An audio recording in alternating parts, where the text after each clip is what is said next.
Vítajte na kanáli Zaujímavé fakty. Tu sa môžete dozvedieť vždy niečo nové. Vítajte, dnes sa pozrieme na goralov. Je to fascinujúca komunita však, žijúca tak na pomedzi Slovenska, Poľska, Česka. Áno, presne. Názov goral od slova hora, obyvatelia hôr. A tie materiály, čo máme, ukazujú naozaj pestrý príbeh. Takže dnes prejdeme ten ich vznik, tie dramatické zmeny s hranicami, hlavne v 20. storočí. Áno, a pozrieme sa aj na to, aká je ich situácia a identita dnes. Povedzme na začiatku roka 2025. Super, poďme na to. Takže kde to celé začalo? Tie korene goralov? No, siaha to až niekde do 14. storočia. Začalo sa to formovať na poľskom Podhali. Podhalie? Išlo vlastne o zmiešanie poľských osadníkov a valašských pastierov. Tí priniesli salašníctvo, ten typický spôsob života. A odtiaľ sa šírili ďalej, na naše územie. Presne tak. V 16. 17. storočí prichádzajú aj do vtedajšieho Uhorska. Kisuce, Orava, Spiš. Často to bolo na základe valašského práva, co im dávalo aj nejaké výhody. Polské. Ale so silnými vplyvmi slovenčiny a iných jazykov z Karpát. Jasné. A práve tá poloha na hranici, tam sa to začalo komplikovať, však? Hlavne v tom 20. storočí. Presne. To je tá časť, kde sa dejiny naozaj zahrali s osudmi ľudí. Hneď po prvej svetovej vojne 1918-1920 tu máme spor. Spor medzi kým? Medzi Československom a Poľskom. O Severnú Oravu a Spiš. A čo bolo jadrom toho sporu? Ich jazyk bol blízky poľštine. Áno, hovorili takým nárečím, ale mnohí sa cítili byť Slovákmi. Veď žili staročia v Uhorsku, mali tu väzby. Bolo to zložité. Ako sa to teda vyriešilo? No, nakoniec rozhodli mocnosti. Na konferencii v SPA v roku 1920 bez plebiscitu, len tak od stola. A výsledok? Poľsko získalo 25 obcí. Pre komunity to bolo strašné. Preťali sa rodiny, polia, cesty. Hranica išla zrazu stredom ich sveta. To muselo byť veľmi bolestivé. A potom prišiel rok 38. Ďalší zásah. Áno. Po Mníchovskej dohode si Poľsko zobralo ďalšie územia. Skality na Kisuciach, Suchú horu, Hladovku na Orave, Javorinu, Lesnicu na Špiši. S akým odôvodnením? Oficiálne to bolo kvôli ochrane poľskej menšiny, ale vieme, aká bola doba. A ako reagovali miestni gorali? Prijali to? Práve že vôbec nie.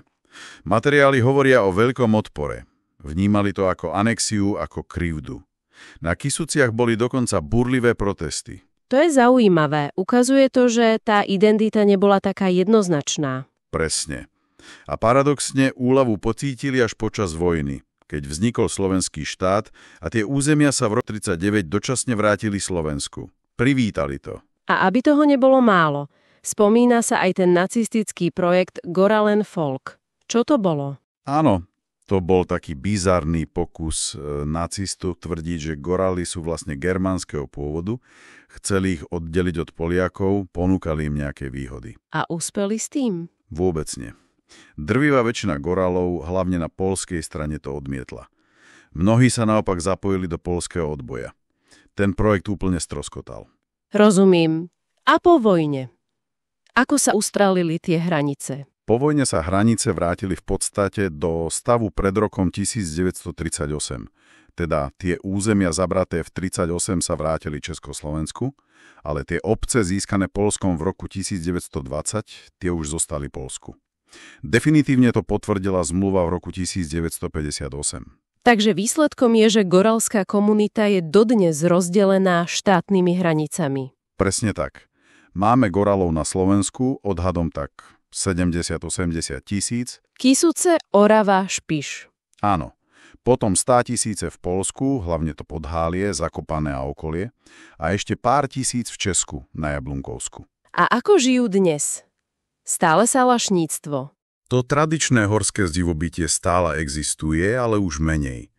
Veľký význam získal turizmus. Pozrite sa na Zakopané v Poľsku, alebo aj u nás Ždiar, Zuberec. A ten turizmus asi pomáha udržiavať aj tradície však, folklór, kroje. Určite áno. Je to často aj atrakcia pre turistov, čo motivuje k udržiavaniu. Remeslá, hudba, tance sú stále živé a väčšinou sú bilingválni samozrejme. Dobre, a teraz tá najzložitejšia otázka. Identita. Po tom všetkom, ako sa vnímajú dnes. No je to viacvrstvové. Historicky sa na Slovensku hlásili k Slovákom, v Poľsku k Poliakom a to do veľkej miery platí stále. Čiže hlásia sa k národnosti štátu, kde žijú? Áno, väčšinou.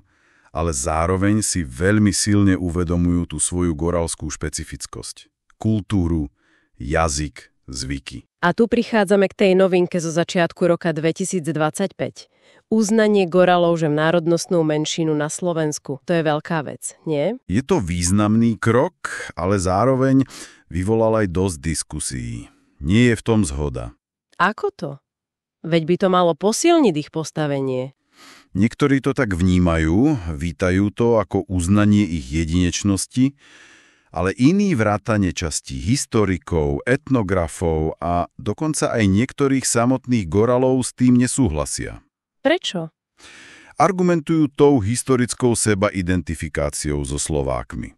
Vnímajú Goralov skôr ako výraznú svojskú etnografickú skupinu v rámci slovenského národa, nie ako samostatný národ či národnosť. Takže ani medzi Goralmi nie je jednotný názor. Zdá sa, že nie.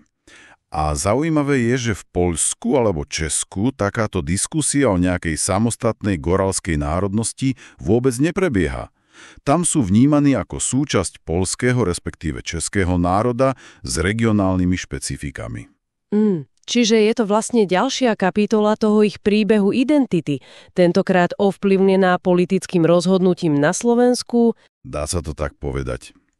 Príbeh Goralov je naozaj ukážkou toho, ako sa lokálna kultúra, formovaná horami a stáročiami života na pomedzi, dostáva do kontaktu, niekedy aj stretu s tými veľkými národnými príbehmi a geopolitikou. Ukazuje to odolnosť ich kultúry, ale aj to, aká vie byť identita zložitá a premenlivá. Presne tak? Takže nám tu zostáva taká otvorená otázka na záver. Ako toto nedávne uznanie na Slovensku vlastne ovplyvní budúcnosť goralskej identity? A ako to bude vnímané v širšom kontexte, keďže 100 000 Goralov žijú aj v Poľsku a Česku? To ukáže až čas. Ak sa vám video páčilo, dajte nám like alebo odber, aby vám neunikli ďalšie fakty.